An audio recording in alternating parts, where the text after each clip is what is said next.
दुश्मन को अपनी जान कहते हैं। हम अपनी जान के दुश्मन को अपनी जान कहते हैं। मोहब्बत की इसी मिट्टी को हिंदुस्तान कहते हैं, हिंदुस्तान कहते हैं। जो दुनिया में सुनाई दे उसे कहते हैं खामोशी, जो आंखों में दिखाई दे उसे तूफान कहते हैं। जो ये दीवार का सुराग है साहब, जो ये दीवार का सुराग है, चाइना, अमेरिका, पाकिस्तान साजिशों का हिस्सा है, मगर हम इसे अपने घर का रोशनदान कहते हैं, अपने घर का रोशनदान कहते हैं। नमस्कार, मेरा नाम शर्वरी चेतन बोबड़े। आजादी के अमृत महोत्सव के इस दौर पर अपने कुछ विचार आपके सामने साझा करना चाहती हूँ। आजादी, आजादी का मतलब वही समझ सकता है जिसने कभी गुलामी की हो। हम सब भाग्यशाली हैं कि हमने स्वतंत्र भारत में जन्म लिया। यूं तो आजादी की लौ 1857 में ही चल चुकी थी, जब वर्षान बनकर 1947 में हमको आजाद कराई। प्राचीन, मध्यकालीन और वर्तमान भारत की उदाहरणों से स्पष्ट करना चाहूंगी कि जब हम फिरंगियों के फेरे में फंस गए थे तो रंगती बसंती शोला की एक आवाज पर टोलों के टोले मुड़ाते थे और उनके वंदे मातरम के नाम से खून में आने वाला 5 डिग्री का तूफान अंग्रेजी शासकों की जड़ों में तूफान ला देता था। लोग मर जाते थे, मिट जाते थे, फांसी चढ़ जाते थे, तब वो भी अपनी देशभक्ति साबित कर रहे होते थे, क्योंकि उस दौर की देशभक्ति ही कसौटी थी।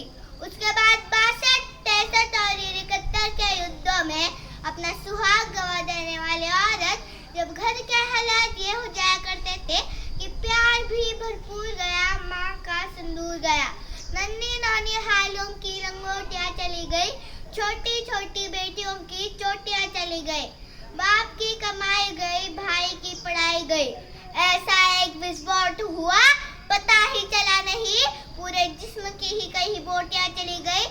आपके लिए तो एक आदमी मरा है साहब, किंतु मेरे घर की तो रोटियाँ चली गई, मेरे घर की तो रोटियाँ चली गई वाले हालात पैदा हो जाने के बावजूद भी एक माँ अपने बेटे को सरहद पर दुश्मनों की धज्जियां उड़ाने के लिए भेज देती थी और उसे पत्र लिखा कर ये भेजा करती थी कि अम्मा ने खत लिखा है बड़ी इच्छा से, पुत्र मेरे न घबरा जाना, 1 इंच भी पीछे न हटना, चाहे इंच कट जाना, चाहे इंच कट जाना।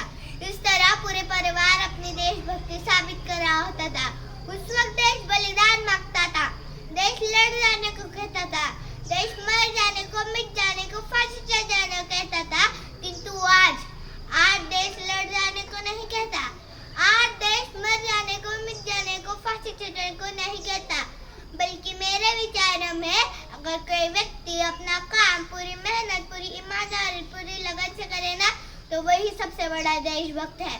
मैं नहीं मानती कि फेसबुक और व्हाट्सएप के डीपी को 3 रंग में रंगना ही देशभक्ति है।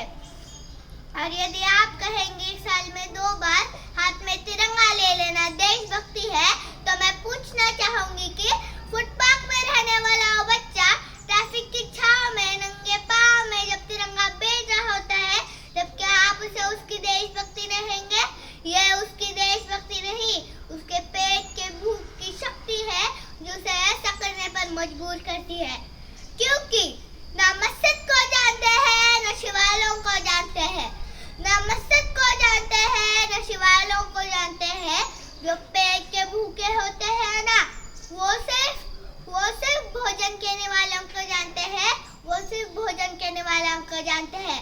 अपने देश, अपने समाज, अपने परिवार के लिए समर्पण का भाव है देशभक्ति, और हर देशवासी के जीवन में आने वाला तूफान है हमारी सच्ची देशभक्ति, ताकि हर देशवासी समझ सके कि अगर तू परिंदा है तो ये आसमान तेरा है, अगर तू दरिंदा है तो ये शमशान तेरा है, भाईचारे से रहना है तो रह इस जमीन पर, वरना ये कब्र भी तेरी है और यही कब्रिस्तान तेरा है और यही कब्रिस्तान तेरा है। पर एक देशवासी से ज्यादा देशभक्ति तब आहत होती है जब एक बेटा अपने बूढ़े माँ बाप को वृद्धाश्रम की चौखट पर छोड़ाता है। करा उठते हैं वो देशभक्ति जब मुसीबत में फंसे लोगों की जान बचाने से ज्यादा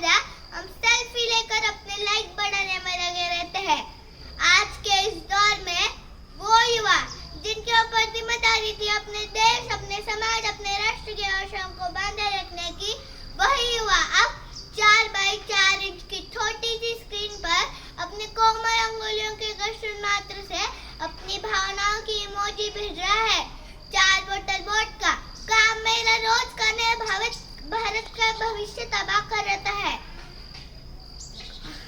कहा जाता है कि हम इस विश्व के सबसे बड़े लोकतंत्र है।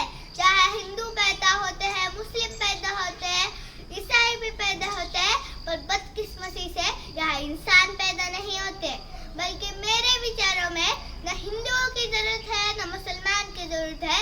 राष्ट्र निर्माण के लिए केवल एक अच्छे इंसान की जरूरत है, केवल एक अच्छे इंसान की जरूरत है। जरा सोचिए, ये पेड़ पौधे और शकाई भी परेशान हो जाएंगे अगर परिंदे भी हिंदू और मुसलमान हो जाएंगे। न सरकार मेरी है न रब मेरा है, न सरकार मेरी है न रब मेरा है। बस इतनी सी बात का गुरूर है मुझे कि मैं भारत की हूँ और ये भारत मेरा है और ये भारत मेरा है। I finger Indian, I finger students, I finger symbol daughter of this motherland and we're proud to be Indian। और मैं सल्यूट करना चाहूंगी कि सरहद पर दिन रात हमारी रक्षा के लिए खड़े उस जवान को, इस देश की पुलिस, प्रशासन और हर उस व्यक्ति को जो अपने काम पूरी मेहनत, पूरी ईमानदारी, पूरी लगन से करते हैं।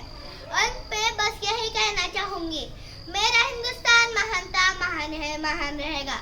मेरा हिंदुस्तान महान था, महान है, महान रहेगा। होगा हौसला सबके दिलों में, तो एक दिन पाकिस्तान भी जय हिंद कहेगा।